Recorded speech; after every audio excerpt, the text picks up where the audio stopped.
Moi, j'aimerais commencer par ce que M. Kadima a dit. S'il vous plaît, M. Martin Fayolo, est-ce que nous avons vu qu'il y a beaucoup de gens qui ont levé les candidats qui ont levé les doigts.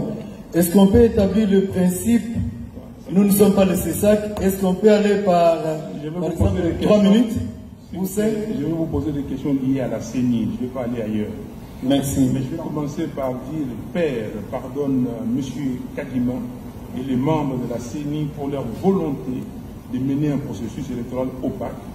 Et Père, merci d'avoir fait que leur crime ne soit pas parfait.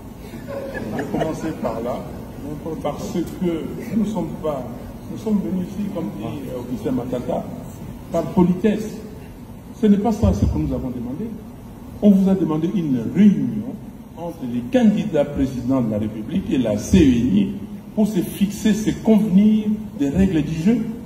Et vous venez ici comme si vous amenez des écoliers, vos écoliers au zoo et leur dire voici les espèces d'animaux qui existent dans le monde. Non. Ça c'est quoi exactement ça? Mais regardez, M. Kadima, membre de la CENI, voilà les rapports des 68 pages de l'OIF. Voilà comment l'OIF fait la synthèse.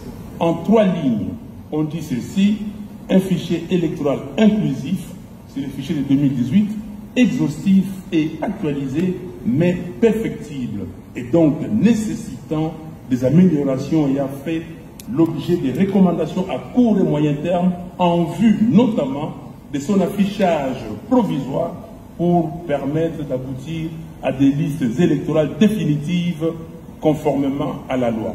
68 pages. Vos amis ont fait un audit, ça, que j'ai ici, c'est torchon de 137 pages. 137. Il n'y a rien. Dans ces documents, il n'y a même pas le nombre d'électeurs qui ont été enregistrés par la CENI. Il n'y a pas une recommandation pertinente.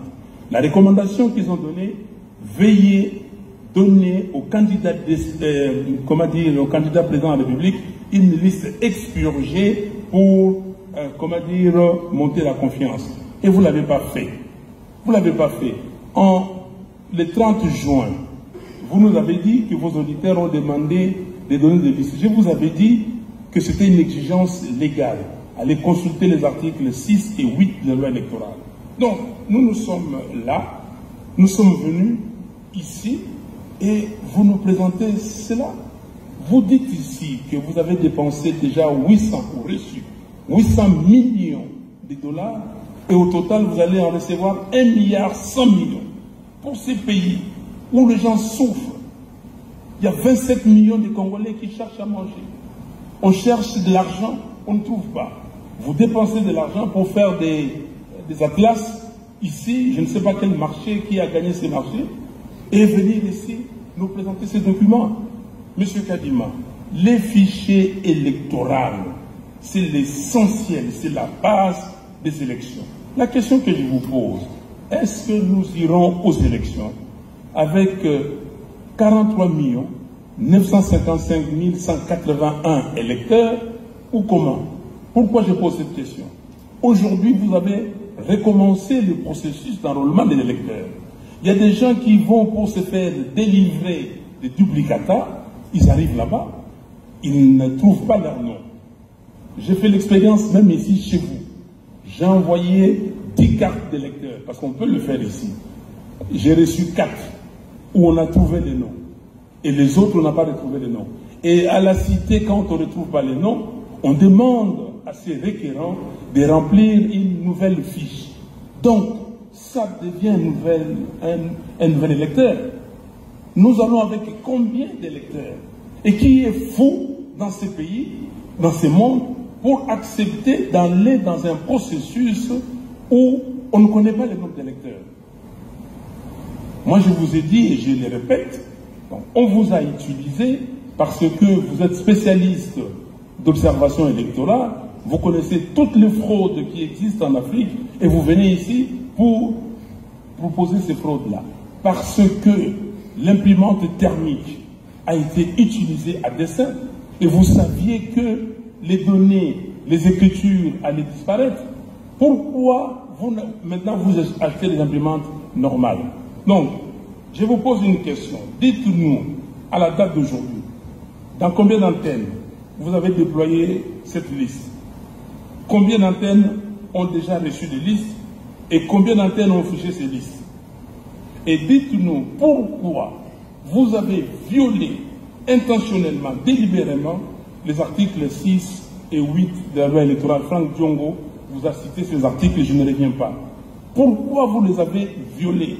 Ici, c'est une violation flagrante.